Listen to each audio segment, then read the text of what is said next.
Bonjour ou bonsoir à tous. Je reviens aujourd'hui avec le 3e épisode de ma série de podcasts que j'ai intitulé Quotidien d'une étudiante. J'espère que cette série vous intéresse et dans ce nouvel épisode, je vais vous parler du début de la sélection en master de psychologie. Avant d'entrer dans le vif du sujet, il faut que vous sachiez que la sélection est assez difficile puisqu'il n'y a pas de place pour tout le monde.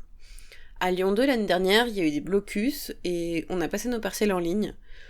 Oui, en ligne. Donc cette modalité d'examen, elle a eu pour effet de propulser un trop grand nombre de gens en L3. On est 2 fois plus qu'en temps normal. Ça s'est pas passé uniquement dans notre fac. Et donc on est 2 fois plus à candidater en master sans plus de place. Voilà, donc le contexte étant posé, je vais vous raconter comment ça a débuté pour moi. Et puis je vous raconterai la suite dans un prochain podcast. Voilà. Quand les candidatures ont été ouvertes, j'ai commencé à regarder un peu, j'avais commencé à regarder avant l'ouverture des candidatures les masters que je voulais, qui m'intéressaient beaucoup. Moi, ce qui m'intéresse, c'est la psychocriminologie, la psychologie légale, la psychologie et la justice, en gros, ce milieu-là. Il n'y a pas beaucoup de masters en France, j'ai quand même fait 8 candidatures, voilà. Pour les villes, j'ai fait une candidature à Rennes, à Poitiers, à Lille, à Nancy, à Reims, à Paris, mais pas en criminaux, à Grenoble, j'ai fait une 2e candidature à Rennes, mais pas en criminaux non plus, j'ai fait une candidature à Lyon, pas en criminaux non plus, et voilà, c'est à peu près tout, c'est déjà quand même pas mal, voilà. Donc mes candidatures faites, j'ai attendu les réponses, des réponses sont venues assez rapidement. Il faut savoir que les candidatures, elles fermaient pendant mes jours de partiel, donc en fait j'avais mes partiels à réviser et en plus mes candidatures, on va dire à finaliser, parce que j'avais fait une grande partie avant quand même, mais j'avais quand même des candidatures à terminer, à vérifier si tout était bien envoyé, si c'était les bons documents, s'il manquait pas des choses, etc. Relire mes lettres de motivation, mes projets pro, mes projets de master, bref, tout vérifier en fait.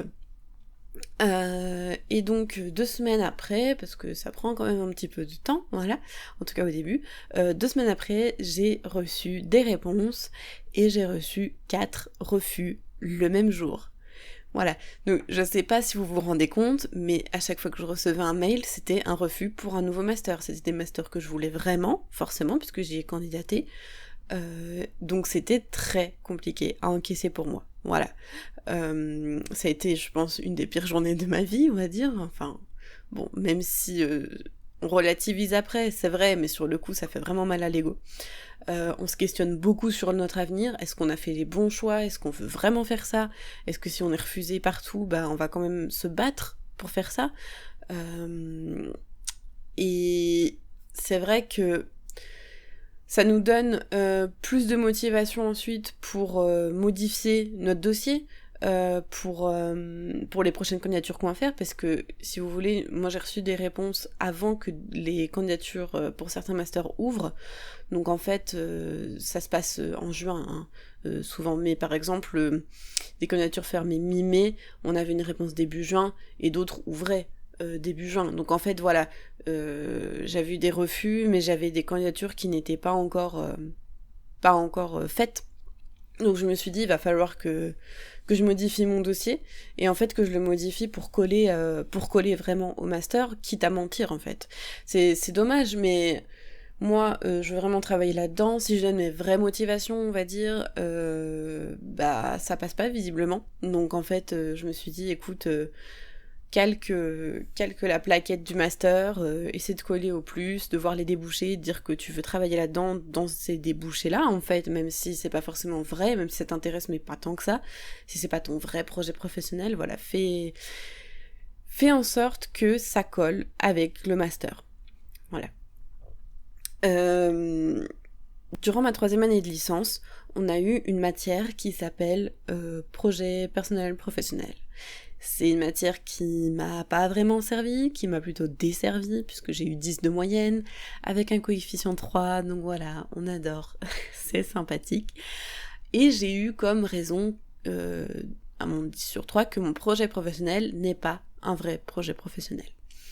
Voilà, moi mon projet professionnel c'est de travailler en collaboration avec les services de police pour pouvoir les aider dans les enquêtes qui stagnent, voilà, avec un nouveau regard, avec une nouvelle approche de la scène de crime, du criminel, des victimes, des interrogatoires, etc. Voilà, enfin, si vous voulez, ça se rapproche un petit peu du profilage qu'on peut voir dans les séries américaines, mais ça c'est très romancé, enfin, le métier en lui-même n'est pas si semblable à ce qu'on peut voir dans Esprit criminel par exemple, voilà. Donc moi on m'a dit que c'était pas un projet pro, et en fait je trouve ça un petit peu dommage parce que c'est vraiment ce que je veux faire et c'est vraiment ce que je vais faire, peu importe ce qu'on me dit, peu importe le pays dans lequel je devrais exercer, mais voilà, c'est ce que je vais faire. Peu importe le temps que ça me prendra. Et en fait, je trouve ça assez hypocrite parce que depuis le début de notre scolarité, depuis le début de notre vie même, hein, finalement, on nous demande ce qu'on veut faire plus tard. Voilà, on doit savoir ce qu'on veut faire, mais il faut quand même que ce soit un métier assez représenté, un métier qui colle. Par exemple, si une petite fille vous dit qu'elle veut être mécanicienne, sans doute dans son entourage, un jour on lui dira « Bah, tu veux pas plutôt, je sais pas, être infirmière », ce genre de choses, voilà. Donc, sans penser à mal forcément, mais en genrant quand même beaucoup les métiers. Je trouve ça assez dommage parce que moi je veux faire ça depuis le début. Depuis toute petite, je veux faire criminologue d'antiquité, voilà. Donc bon, ça a un petit peu évolué depuis, mais on reste dans la même branche. Et en fait, moi, depuis que je dis que je veux faire criminologue d'antiquité, on me dit ça n'existe pas, ce n'est pas un métier. C'est pas possible, en fait, il faut que tu trouves autre chose. Sauf que je sais que ça existe parce que j'ai vu des gens qui avaient ce titre-là, qui travaillaient dans cette branche et tout ça, donc je le sais. Mais non, on me dit que ça n'existe pas, et on me dit de chercher autre chose, voilà. Là, c'est un petit peu ce que j'ai ressenti à travers ces candidatures, à travers les entretiens que j'ai pu passer. Donc j'ai passé 3 entretiens.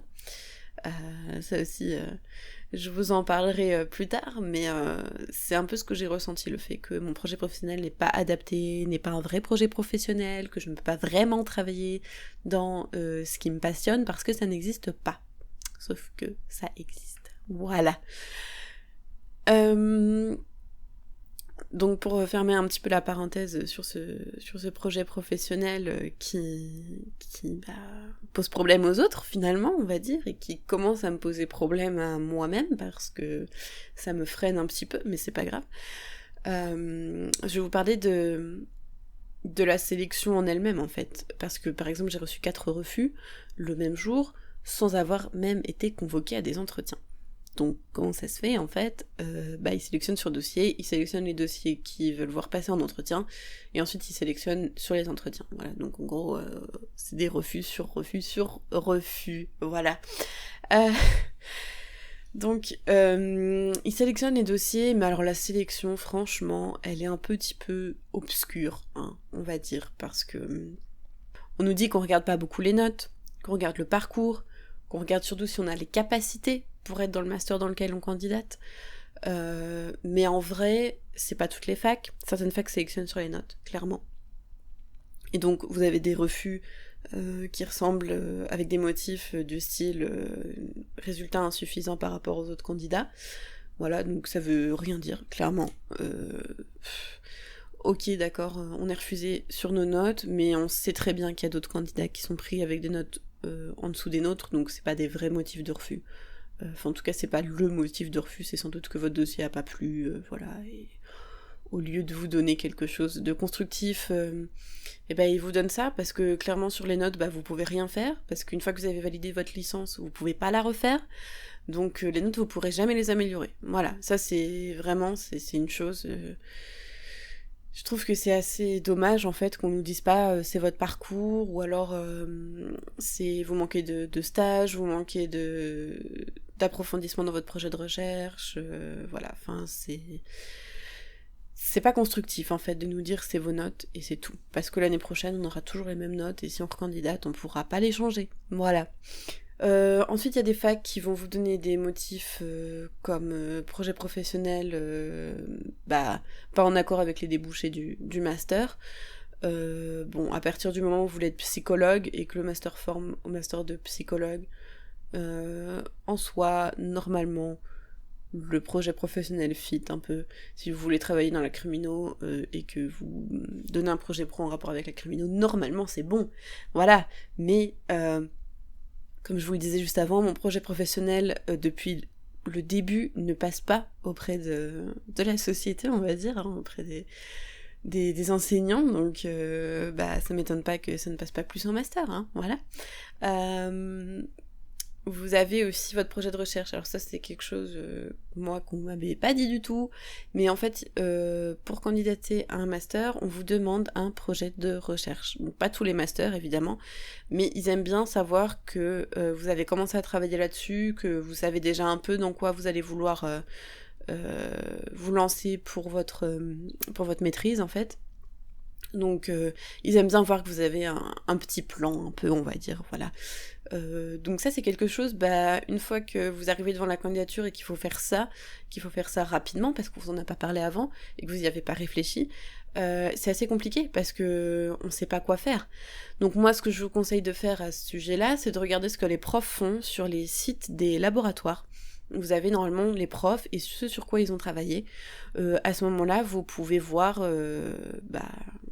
dans quelle direction un peu vous projeter. Par exemple, je sais que à Lille, j'ai beaucoup parlé de la criminalité et de la gestion des émotions, parce qu'ils sont beaucoup basés sur la gestion des émotions là-bas. Mais si j'avais parlé d'autres choses, par exemple, je pense qu'ils m'auraient pas forcément sélectionné en entretien. Voilà. Je vous spoil un peu Lille, j'ai fait un entretien là-bas, donc je vous en parlerai dans mon prochain podcast. Voilà. Et aussi, il n'y a pas que la sélection sur le dossier, mais donc sélection par entretien. Et à mon humble avis, je trouve que faire déplacer des étudiants à travers la France 4, 5, 6 fois, c'est une sélection par l'argent. Voilà. Malheureusement, on est étudiant, on n'a pas un budget énorme, hein. On n'a pas forcément des parents qui peuvent se permettre de nous payer des déplacements à travers toute la France.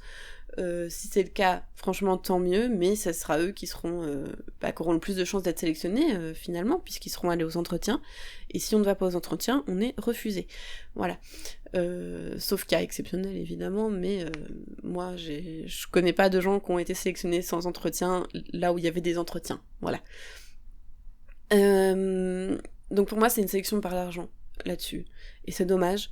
J'ai demandé plusieurs fois à faire des entretiens par Skype, comme d'autres personnes d'ailleurs, hein, et c'est souvent refusé. Il y a certaines facs qui acceptent si vous avez un certificat de travail par exemple, mais qui acceptent pas si vous n'avez pas le budget suffisant. Voilà. Ce qui est un petit peu dommage, hein. On va pas se mentir. Mais voilà, ils veulent rencontrer les étudiants en personne.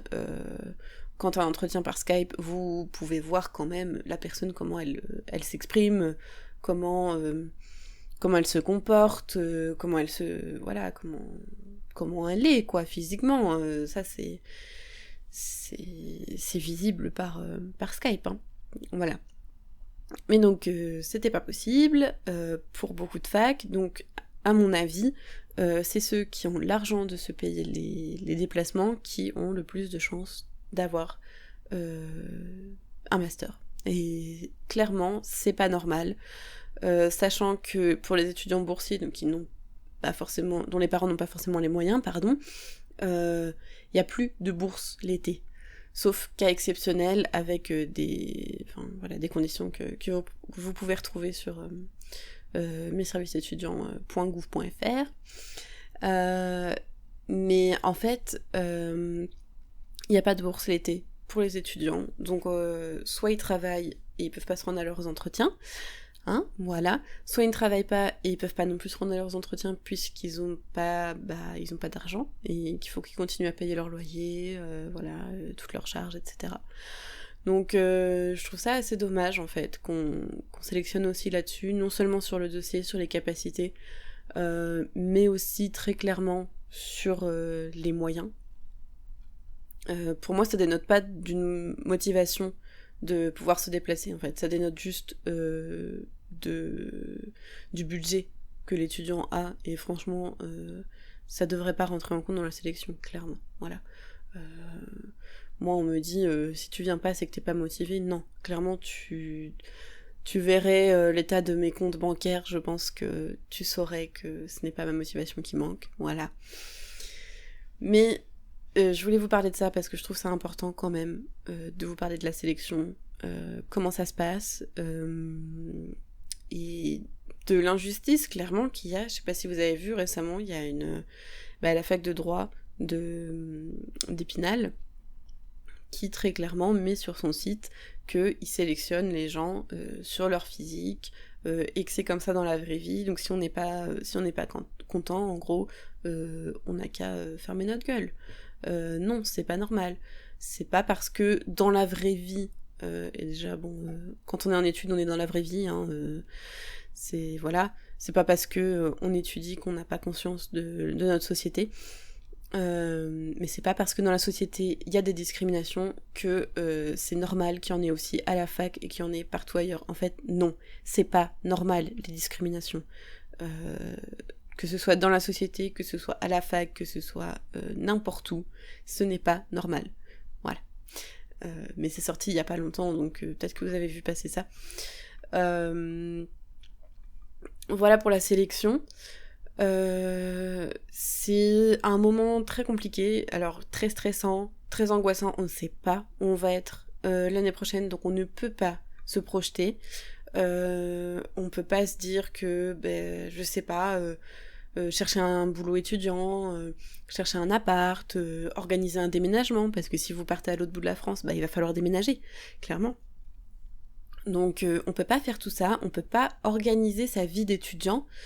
On peut pas rencontrer des gens, discuter avec un nouveau cercle de connaissances, enfin se construire un nouveau cercle de connaissances, discuter avec son cercle actuel, voilà, parce que clairement, quand on change de ville, c'est assez compliqué, je veux dire, on perd des amis, on perd peut-être des fois même de la famille, enfin, on perd, non, mais je veux dire, on s'éloigne très grandement et on peut avoir peur de les perdre, et donc pourquoi pas profiter des quelques semaines qui nous restent pour passer du temps ensemble, pour faire des choses ensemble, et pour profiter.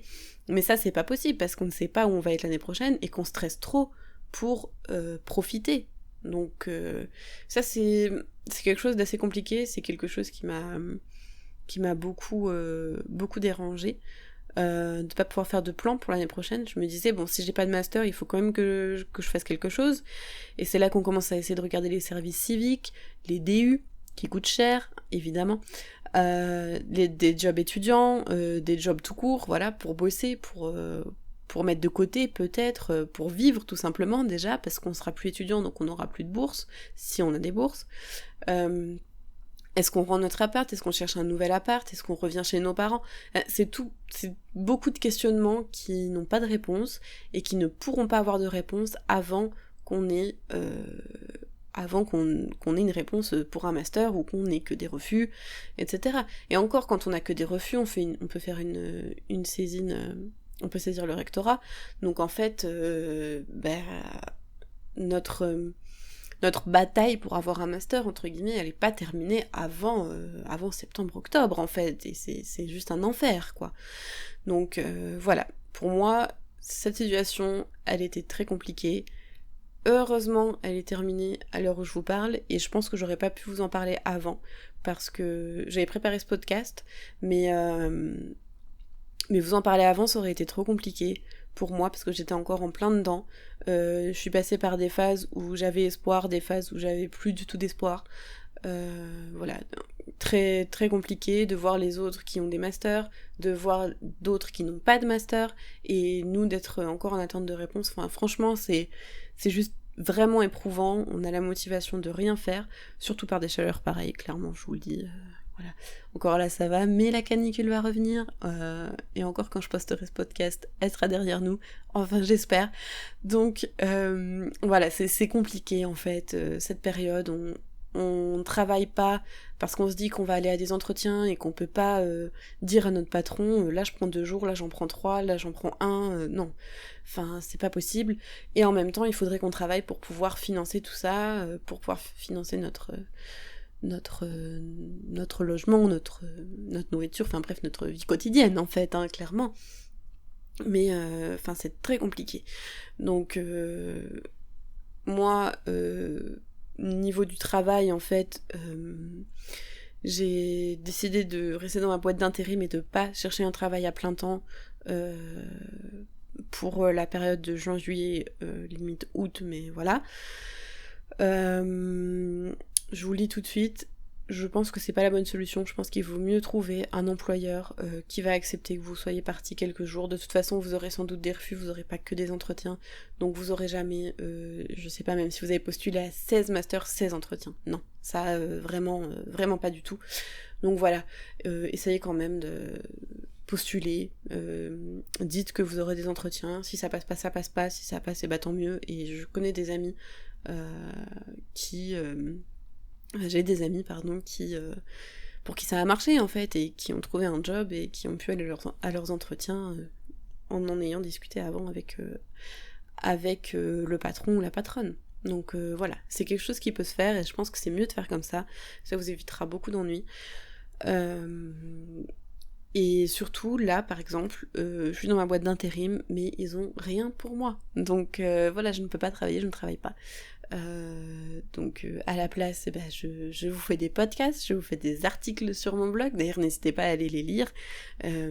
Si vous aimez les séries, j'ai fait beaucoup d'articles sur les séries que je regarde. Voilà, je vous donne des avis sans forcément spoiler. Des fois, je spoil. Donc voilà, je vous le dis quand même. Je fais des articles sur comment je me sens, sur la motivation, la productivité, sur le lifestyle en fait en général, voilà, sur comment je vis et sur mes réflexions personnelles au fur et à mesure que les jours passent, voilà. Donc si vous êtes intéressé par ce genre de choses, n'hésitez pas à faire un tour sur mon blog, 23h52 moins, comme le nom de cette chaîne, voilà. Pour le prochain podcast, je vous ai dit, je vous parlerai de mes entretiens. Donc comment se sont déroulés mes entretiens, où est-ce qu'ils se sont déroulés, pardon, dans quelle fac, pour quel master, qu'est-ce que je vais faire finalement, où est-ce que je vais aller. Voilà, c'est un petit peu le petit teasing, parce que maintenant j'ai les réponses à toutes ces questions, enfin, donc voilà, je vous les communiquerai dans un prochain podcast. Et d'ici là, je vous souhaite une très bonne journée ou une très bonne soirée, selon l'heure à laquelle vous m'écoutez, et je vous retrouve très prochainement dans un nouvel épisode de cette série de podcasts.